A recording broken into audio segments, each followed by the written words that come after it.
What's up, YouTube? My name is Revenalkoff. This is a LEGO Star Wars look at an older set from 2016. It is the Rebel U-Wing Fighter, set 75155, 659 pieces with 5 lovely minifigures and a excellent, amazing build. Now, this set retailed for $79.99, so looking at $80 when it comes to the tax. Here's the back of the box. It shows you the features, the figures, the spring-loaded, the way to open the cockpit. An excellent box art here. I definitely love the 2016 box art. Now, if you want this set new, sealed in box, you're looking at between 200 to such big numbers as 300, if not 400 in some cases. But yes, here we are with the U-Wing. Let's take a look at it. So here are your figures for the set. We will look at them, of course, later. Let's take a look at the build itself. So, with the figures out of the way here, I'll show you the U-Wing itself. You have these great engines here. They are a little droopy. They do sag over time, unfortunately, as it has appeared to be with most most heavy engines on Star Wars ships. They do sag a little, but that is okay. You have little engine outlets here. Now, I must say, I really love the engines. They are nice looking. They're big, they're bulky, they just have that nice look to it. Also, all the details you are seeing here are stickers that were put on by me back when I got this set for Christmas, back in the day. Now, let's take a look at our first feature, which I'm going to go from top to bottom. And that is going to be the Rebel, the pilot seat. So, how would you get in here? Well, you could just open up the panel like such, but there's a much better way. Right here, these studs sticking out, push the cockpit open so you can then seat only one pilot minifigure in the cockpit here. And you can close it up with him in there. You do have to push these back to close it up, but yes, he sits in there nice and snug. Let's take a look at that cockpit. In the cockpit here, you can see he has one printed control console piece here. Very nice to see. And since we're nice and up close with it, you can see there are raised bumps here. These are cleverly hidden spring-loaded shooters. I'm going to shoot them at the camera.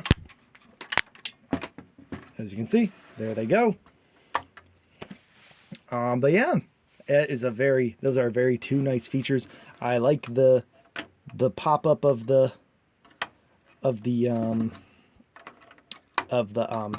U-Wing canopy. Very nice. On the back side here, you have some engine detail and some just greebling. Not really much else to say. You can see this claw piece used for Captain America's, I believe, claw shield as a little top. You can also see an engine block there. This does open. There is, unfortunately, nothing in there. You could potentially shove some blasters in there or something, but they would most likely just fall out. Now let's get to the good stuff here. In the front, you have this windscreen piece that is flipped upside down to give you that nice bottom there. As you can see, the driver in there. And yes, more stickers. You can open the thing on either side here. You can see. You can fit roughly, I'm going to have to show you exactly how much you can fit in there a little later in the video, but you can fit a lot of soldiers in there. Standing is hard to get them to stand up in there, but you can do it. Yeah. Either side you have a clip This clip is supposed to have a stud shooter like on this side. Now the reason why that side does not have one anymore is due to the fact that I removed them to have a cleaner look and to fit more troops into the carrier. But yeah, you do have the option of having that stud shooter on there or not on there. Really up to you. You can take your Bestand minifigure here, sit him in the cockpit. What I like to do is I like to open the door. I like to sit him down first and then hand him his gun. And he can, as in the movie, you see him go by, you know, very accurate. You can fit all the minifigures in there. You could also, you can fit a lot more in there if you kind of just shove them in there, but you can also fit them in there standing or sitting. Lots of options. Standing is a little bit harder due to this getting in the way when you're placing your figures in here. But as you can see, you can do it. Now, speaking of putting people in here, I'm going to fit a bunch of Rebel soldiers in here that came out at that time. Rebel partisan troopers. I'm going to show you how many you can actually get in there. Okay, after some fiddling around, I was able to fit 4 Rebel soldiers sitting. That I found really that's the best way. You may fit more in if you try standing them, especially if you get them offside, because they can technically sit on this railing here. Kind of. It's hard to get them to actually sit, but they can actually sit there. And then you would have more room. I am going to try one more method to show you, one more way of how to fit them in. Be right back with that. Okay, I've been fiddling this for a while, and I was able to get, let me count them again, I just forgot. 1, 2, 3, 4, 5, 6, 7, 8. I was able to get 8 minifigures, kind of standing. They kind of all, most of them fell out already, but yeah. And I got Bestand sitting down, so you can at least have one guy gunning the ship. Anyway, after that long thing, at least for me, for you it'd be quick. Let's take a look at the minifigures. Alrighty, we're starting the minifigure lot off strong with Cassian Andor from, of course, Star Wars Rogue One and Star Wars Andor. His figure is excellent. The blue jacket, the nice pants, the gloves, the back torso printing. Of course, he's got a double-sided face. His more smirky face, which you gotta like. It is a bummer that he does not, of course, the set does not have K2SO in it. He came in another set, but yeah, a great figure to have. Next up is Jyn Erso. Jyn Erso, daughter of Galen Erso. Forger of Imperial documents, aggravated assault, resisting arrest, if you know her rap sheet. She does come with a silver pistol here. She also has her baton she smacks Stormtrooper with in the movie, and there it goes. She has this great cloak piece here, and this great hat and hair combo. Like, seriously, that is an excellent, excellent thing. So yeah, that's Jyn Erso. I'm sure you'd like to see what's underneath all this, so let me remove that. All right, we're back with her with all her stuff off and with her hairpiece on. She's a good minifigure. She has no printed legs, unfortunately. Her torso is good, nice back printing. It would have been nice if they included her necklace she wears hidden. I mean, I guess it wouldn't make sense because you don't really see it that often because it's really in her shirt, but it would have been nice to still have it, kind of. She also does have a double-sided face, which is her angry face. They should really take another crack at Star Wars Rogue One Lego sets. I think that would be an excellent thing to see. if they ever decide to come back with it.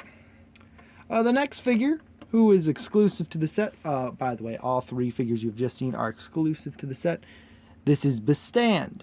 He's the monkey-like creature that took down an ATAC, AT-AT cargo hauler. And he looks great. The printing is good. This nice olive green torso is nice. He does just get a standard blaster.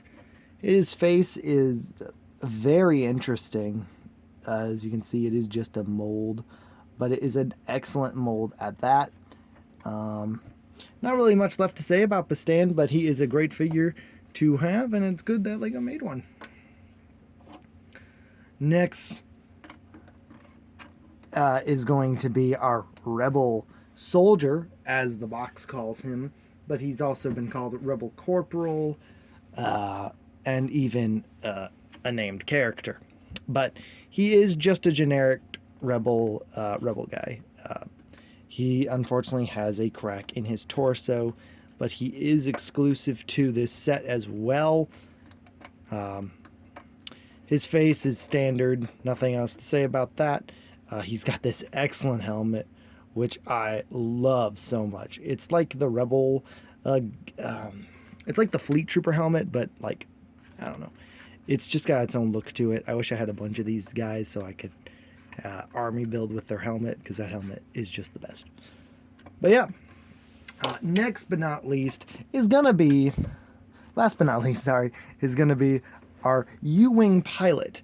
This figure technically has came in 2 sets. It came with the Y-Wing as well, but you gotta love the blue squadron torso, the blue jumpsuit with the by the way, that is white and it's supposed to be like that, but obviously, you know, printing on blue, always issues, I guess. Anyway, besides that error, you got nice gloves here, and then he also has a great face. Oh my god, we're gonna die face. His helmet is great, like I said, but it's not exclusive to him. This is a good figure for representing the U-Wing pilot, but they totally improved themselves on that in 2017 when they came out with the U-Wing Microfighter, and this was the figure you got with it. This is the U-Wing pilot. As you can see, he has great torso printing. It's actually more, he's more accurate to the movie. This helmet especially is an excellent helmet. I wanted to, there's even the Rebel insignia on it. Is just such a great helmet. Some people don't like that extra visor thing. Now, I'm not reviewing this character, but yeah, he is an excellent figure, and this is who I have mainly fly my U-Wing. When I have the U-Wing out, I mainly have this guy in it because this pilot just does not match the U-Wing. He should be flying an X-Wing or a Y-Wing, not the U-Wing. But yeah, that is it for the figures, plus a bonus figure from a different set. Let's talk about, I mean, pieces, price and final verdict, I guess. Alrighty. So, let's talk about this set. This is a great set, and as I went over my mistake, there is actually one last feature I forgot to mention, and that is the U-Wing itself. The wings can fold out. There you go. This right here is flight mode, of course. It makes the wingspan quite huge, and it makes it a big ship. But it is an excellent feature that it has the whole U-Wing feature, flight mode, of course, because when not in flight mode, it's more of a U. Sorry, I forgot to show you that feature, but yeah, that is the set. It's a good set. I love this set personally. If you've seen Star Wars media, the U-Wing has appeared in other things, video games, comics. I'm not sure about TV shows. I don't think it has, actually. but it has appeared in a lot of other things. Again, it is a great piece of Star Wars to own, especially if you love the movie Rogue One and you love the ship itself. It's a great set. Now, about its price. Back in the day, $80 for a set like this. That is lovely. Counting for inflation today, you'd be looking at about $100 nowadays. But for 80, this is a wonderful set. This really is. With five great figures, a stellar build. It's really hard to complain about this set. Because I absolutely love this set, and I'm probably got rose tinted glasses on when I talk about this set, but I really do enjoy this set. I mean, it's a wonderful set to have.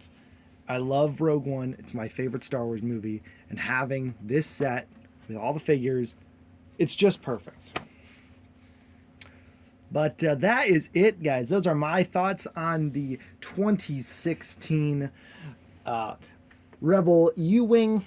It's supposed to make another appearance in LEGO for Andor Season 2. We're supposed to get a set for a U-Wing.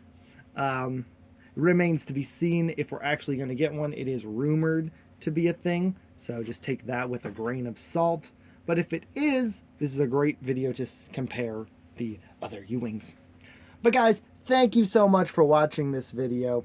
Another long one, but we went nice and in-depth. One more thing I forgot to mention is right here, this is an annoying part of the ship. The engines have these ice climber pieces used for decoration, and they kind of fall from side to side sometimes. But other than that, that's really it for any issues with it. But guys, that's it for this video. Thank you so much for watching. I will see you next time for another LEGO Star Wars review. Until then, guys, Revan Alkoff signing out. Bye-bye.